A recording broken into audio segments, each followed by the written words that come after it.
आज का टॉपिक है geophysical soil exploration method. Geophysical soil exploration, तो सोयल एक्सप्लोरेशन यानी to study the soil characteristics from different layer of soil, या we can say the soil exploration is the collection of data from the field for design point of view, for the design is safe and economical। तो geophysical method में हम लोग क्या पढ़ते हैं? जियो physical method के बहुत सारे जियो फिजिकल मेथड्स होते हैं। तो जियो फिजिकल में हम लोग पढ़ने वाले क्या है कि जियो वेव के थ्रू, यानी जियो वेव की हम लोग बात कर रहे हैं, तो हम लोग फिजिकल क्वांटिटी के बारे में पढ़ने जा रहे हैं। तो फिजिकल एक्टिविटी की थ्रू हम लोग सोयल की अगर स्टडी कर रहे हैं तो वो जियो फिजिकल मेथड में आता है। तो there are described in the following methods of geophysical soil exploration. One is seismic refraction method, second reflection method, and third cross hole seismic method, and fourth electrical resistivity method, and fifth magnetic method, and sixth gravitational method. Out of these only 3 methods are in syllabus of AKTU. First one, seismic refraction method, second reflection, and electric resistivity method. In these 3 method, the most important method for importance point of view in AKTU exam, refraction method, seismic refraction method। तो seismic refraction method को detail में study करने के लिए समझने के लिए हमें रिफ्लेक्शन मेथड आना बहुत ज़रूरी है। तो जब तक रिफ्लेक्शन मेथड नहीं आएगा तब तक हम रिफ्लेक्शन मेथड समझना थोड़ा सा डिफ़िकल्ट हो जाएगा। तो इसलिए हम लोग सबसे पहले रिफ्लेक्शन मेथड पढ़ेंगे, उसके बाद सिस्मिक रिफ्रैक्शन मेथड पढ़ेंगे। तो जियो फिजिकल मेथड में हम लोग क्या करने वाले हैं? तो जियो फिजिकल मेथड में तो ऐसी मेथड जिसमें जियो फिजिकल एक्टिविटी के थ्रू हम लोग सोयल की स्टडी करते हैं, सोयल सैंपल की स्टडी करते हैं, सोयल कैरेक्टरिस्टिक की स्टडी करते हैं, इंडेक्स प्रॉपर्टी सोयल की हम लोग फाइंड आउट कर रहे हैं। तो वो आपका जियो फिजिकल मेथड में आएगा। तो when soil exploration carried out over large area and where speed is of prime importance, तो वेव की वेलोसिटी की हेल्प से या किसी वेव के कारण किसी फिजिकल एक्टिविटी के थ्रू अगर हम लोग सोयल का एक्सप्लोरेशन कर रहे हैं, सोयल की स्टडी कर रहे हैं, सोयल की कैरेक्टरिस्टिक्स के बारे में हम लोग जान रहे हैं, तो वह जियो फिजिकल मेथड के अंदर आता है। Based on the principle that physical property like, तो geophysical method is based on the principle that physical property like जैसे we can say electrical conductivity, चाहे या तो इलेक्ट्रिकल कंडक्टिविटी के थ्रू हम लोग सोयल की इन्वेस्टिगेशन करेंगे, सोयल की कैरेक्टरिस्टिक का स्टडी करेंगे, या इलास्टिसिटी या सिस्मिसिटी के थ्रू जो फिजिकल क्वांटिटी है उसके थ्रू हम स्टडी करने वाले हैं, या तो मैग्नेटिक सब्सिबिलिटी के थ्रू मैग्नेटिक इफेक्ट के कारण मैग्नेटिक प्रॉपर्टी का यूज करके हम लोग सोयल की इन्वेस्टिगेशन करेंगे। एंड नेक्स्ट डेंसिटी का हम लोग यूज करके जो है सोयल के बारे में जज करेंगे, सोयल के बारे में स्टडी करेंगे। तो अगर हम लोग बात कर रहे हैं वेव्स की, तो सिस्मिक वेव अगर हम लोग अर्थक्वेक वेव ले सिस्मिक वेव, तो it may be 2 types we all know. First is body wave and second is surface wave. Body wave भी 2 टाइप्स की होती है। Body wave further divided into 2 types. First is P wave, P means primary wave, and S wave, S means secondary और shear wave. तो velocity of the P wave is greater than S wave और shear wave. तो in geophysical method we generally measure velocity and depth of the soil. तो geophysical method में यहाँ पे जो हम लोग स्टडी करेंगे, इसमें क्या होता है कि जो वेव की वेलोसिटी है उसको फाइंड आउट करते हैं, और सोयल लेयर या जो सोयल की स्टेटा है उसकी हाइट मेजर करते हैं। तो फर्स्ट मेथड है सिस्मिक रिफ्लेक्शन मेथड। तो सिस्मिक रिफ्लेक्शन मेथड में हम लोग क्या करते हैं एक सोर्स यूज करते हैं, दूसरा एक रिसीवर यूज करते हैं। सोर्स क्या होता है? सोर्स पे हम लोग कोई सिस्मिक वेव जनरेट करते हैं, सिस्मिक वेव। तो सिस्मिक अगर वर्ड हम लोग यूज कर रहे हैं तो सिस्मिक मीन्स होता है वाइब्रेशन, जैसे कि अर्थक्वेक के आते समय हिलता है तो वह सिस्मिक वेव होती है। तो सिस्मिक की स्टडी करने जा रहे हैं तो इसका मतलब ये है वाइब्रेशन, किसी हैमरिंग से हम लोग लोड लगाने वाले हैं और उस लोड को हम लोग कितने टाइम में किसी पर्टिकुलर डिस्टेंस पे जाने में कितना टाइम लगा रही है तो वह किसी रिसीवर से हम लोग मेजर करते हैं, रिकॉर्ड करते हैं। तो जो रिसीवर होता है उसको हम लोग रिकॉर्डर और जियो फोन भी खोलते हैं, जियो फोन। तो कुछ यहाँ पे जैसे कि यहाँ पे है कुछ, यहाँ पे ये आपका सोर्स हो गया और रिसीवर ये हो गया पर्टिकुलर डिस्टेंस पे। तो रिसीवर के एलॉन्ग बहुत सारे रिसीवर हम लोग यूज कर सकते हैं। एक रिसीवर यहाँ पे लगा सकते हैं, तो इसी के लाइनअप में हम लोग यूज करते हैं। रिसीवर यहाँ सोर्स यहाँ यूज कर लेंगे, सोर्स यहाँ यूज कर लेंगे, यहाँ सोर्स कर लेंगे। तो ऐसे लेंथ वाइज हम लोग यूज करते हैं।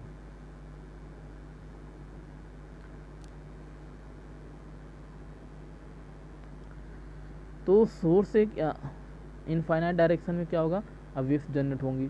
जब जहाँ पे हम लोग जनरेट करेंगे तो वह ट्रेवल करती हुई जाती है। तो हम लोग केवल उस पाथ को कंसिडर करेंगे जो सोयल के अंदर ट्रेवल कर रही है और एक दूसरा जो सरफेस के थ्रू रिसीवर के पास जा रही है।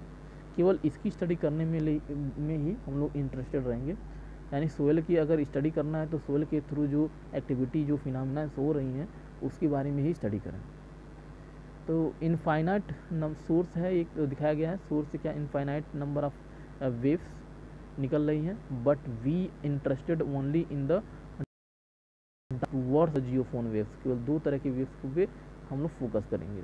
तो आर मतलब रिकॉर्डर है, जी मीन्स जियोफोन है, तो आर मीन्स बहुत सारे रिसीवर आप डिफरेंट डिस्टेंस पे रख सकते हैं। R1 R2 दिखाया गया डायग्राम में, R3 है। तो जनरली जो R1 R2 क्या है, ये सब रिसीवर क्या मेजर करते हैं, generally measure travel time of the soil strata,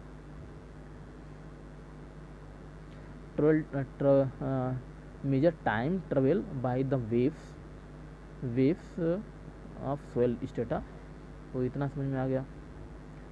एक तो अब डायग्राम में एक ही दिखाया गया है, डायग्राम में एक सोर्स से आपका वेव जा रहा है डायरेक्ट, तो डायरेक्ट वेव लिखा है, यानी S2R वाया B, यानी SBR एक है, तो ये लाइन में जा रहा है, डायरेक्ट जा रहा है, वेव GR के पास चला जा रहा है। दूसरा एक वेव हम लोग ले रहे हैं जो सोयल के थ्रू जा रहा और हार्ड स्टेटा या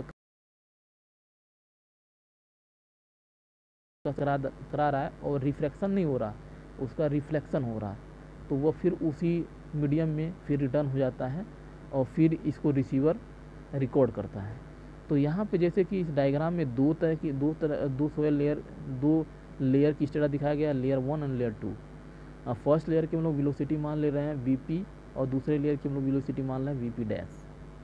P मीन्स होता है प्राइमरी वेव यानी P वेव, और H डायग्राम में ले रहे हैं थिकनेस ऑफ सोयल स्टेटा। तो एक तो यहाँ पे जाएंगे S से A आ रहा, हार्ड रॉक है, स्टेटा है, इससे क्या रिफ्लेक्शन नहीं हो रहा, रिफ्लेक्शन ही हो रहा। तो सोर्स आया, इंसिडेंट हुआ A पॉइंट पे, फिर ये रिफ्लेक्ट हुआ और रिफ्लेक्ट होकर फिर R पे चला गया। तो हम लोग स्नेल्स लॉ के अकॉर्डिंग या जो रिफ्लेक्शन लॉ होता है उसके थ्रू हम लोग जानते हैं incident angle is reflected angle. तो I=J होता है। तो दोनों एंगल अगर इक्वल है और इससे हम लोग परपेंडिकुलर ड्रा करते हैं सामने वाले साइड पे, तो दोनों इक्वल पार्ट में डिवाइड करेगा। तो जो एक्स अगर एस आर जो है एक्सन की डिस्टेंस, जो एस आर की डिस्टेंस क्या है, एक्सन है, तो ये हो जाएगा SB=XN/2 और BR हो जाएगा XN/2। तो फर्स्ट हम लोग ले रहे हैं time taken by the direct way, तो सुविधा ले रहे हैं SBR ले रहे हैं, तो उसको डिनोट कर रहे हैं time taken by the direct way TD। तो TD लिखा गया S2R और G। तो एक्शन डिस्टेंस हो गया divide by velocity VP, equation first. Similarly time taken by the reflected way TR, तो टी आर इक्वल टू होता है, तो टी आर एक तो ऐसे ऐसे ए, पहले एस से ए आएगा, फिर ए से फिर आर तक जाएगा, तो ये आपका रिफ्लेक्ट,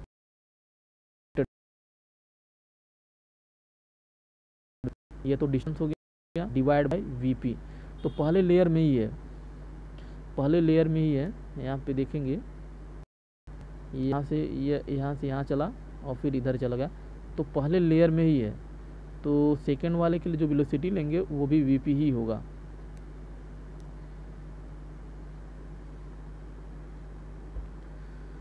तो S A plus A G plus divide by whole divide by V P. तो अगर हम लोग एस ए या ए जी ए आर को एस ए और ए आर को अगर हाइट के टर्म में या एक्शन के टर्म में हम लोग निकालेंगे, एस ए इक्वल टू आ जाएगा H divide by cos I, और ए जी इक्वल टू भी आएगा H upon cos I, A R A G या ए आर ये वही है, ए जी सेम, ए जी या ए आर सेम। तो हो जाएगा 2h डिवाइड बाई कोस आई, और नीचे वीपी है तो वीपी ही रहेगा। अब यहाँ पे देखते हैं in triangle S A B से, तो एस ए बी में अगर 10i इक्वल टू लिख सकते हैं एक्सन बाई 2 डिवाइड बाई, यानी होता है परपेंडिकुलर अपॉन बेस, तो बेस क्या है, बेस अपन का एच है, तो S N divide by 2 divide by H हो गया। और यहाँ से अगर cos i की वैल्यू निकालेंगे यहाँ से, तो cos i की वैल्यू निकल के आ जाएगी h divide by whole divide by under root H square plus x n by 2 का स्क्वायर, यहाँ से निकालेंगे रिलेशन। अब यह cos i की वैल्यू जो टी आर हम लोग निकाले थे इक्वेशन 2 में, वहाँ पे पुट करेंगे, तो टी आर इक्वल टू आ जाएगा 2h हो जाएगा ना, तो 2h की वैल्यू रहने दीजिए 2h, और cos i है तो नीचे वाला टर्म ऊपर आ जाएगा, तो 2h को अभी रहने दीजिए, h से h कैंसिल आउट जाएगा, तो 2 under root H square plus x n by 2 का होल स्क्वायर और डिवाइड बाई वी पी, तो नीचे वी पी था ही, तो ये इक्वेशन सेकंड हो गया, यानी T R in terms of the velocity of wave. फिर इसको मॉडिफाई करेंगे, सॉल्व करेंगे, तो h equal to half V P T R का होल स्क्वायर माइनस एक्सन का स्क्वायर, इक्वेशन थर्ड आ जाएगा।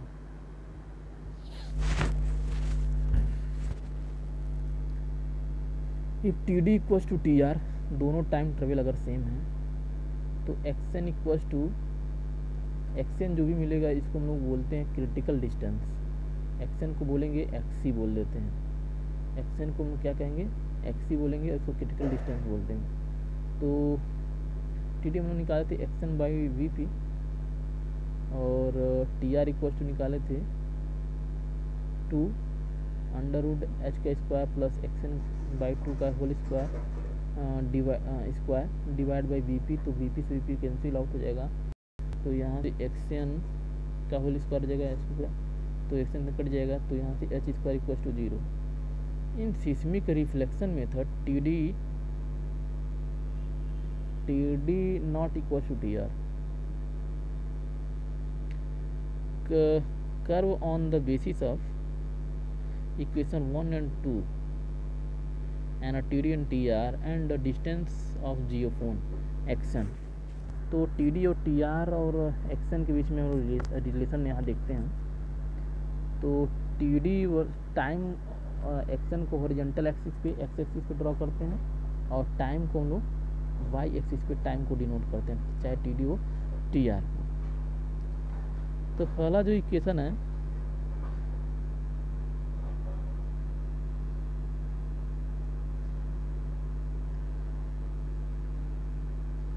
तो पहला इक्वेशन हम लोग देखेंगे यहाँ पे, इक्वेशन फर्स्ट,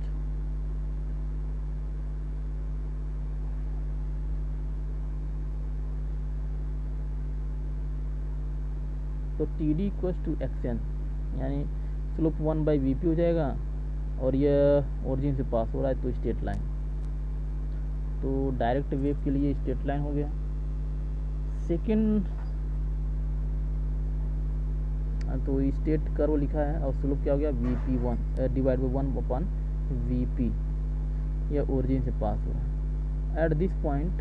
सेकेंड उसके बाद क्या हो जाएगा TD या TD की वैल्यू TR की से देखेंगे तो TR के बीच में और एक्शन क्या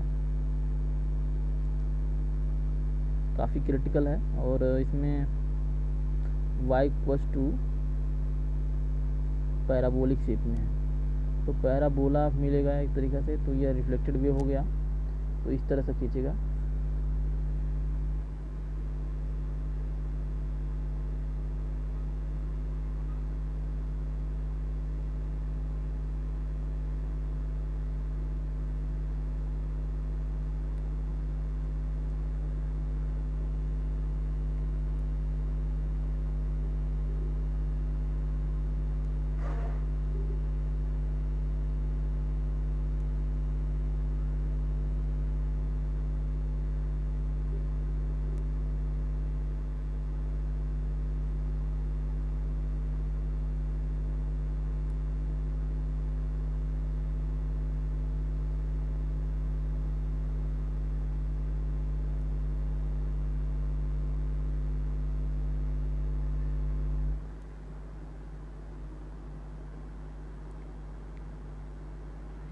तो यहाँ से इस इक्वेशन में y एक्सिस पे हम लोग क्या टाइम डिनोट करते हैं, x एक्सिस पे हम लोग distance of Jio phone denote करते हैं।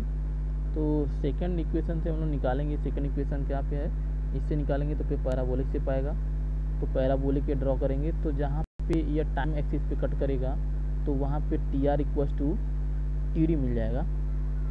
तो एट दिस टाइम डिस्टेंस अब जियो फोन शुड बी 0, तो इस पर क्या हो जाएगा, तो ये पॉइंट TC या कुछ भी देगा तो इस पर क्या हो जाएगा डिस्टेंस की वैल्यू एक्शन की वैल्यू 0 हो जाएगा। तो TR इक्वल्स टू T0 अगर पुट कर रहे हैं हम लोग, यानी ऐसी टाइम कोई क्रिटिकल टाइम है जिस पे 0 हो रहा है, तो we get action equals to 0, then we get H equals to state of the soil, H equals to half VP into T0, VP into T0 equation आ जाएगा।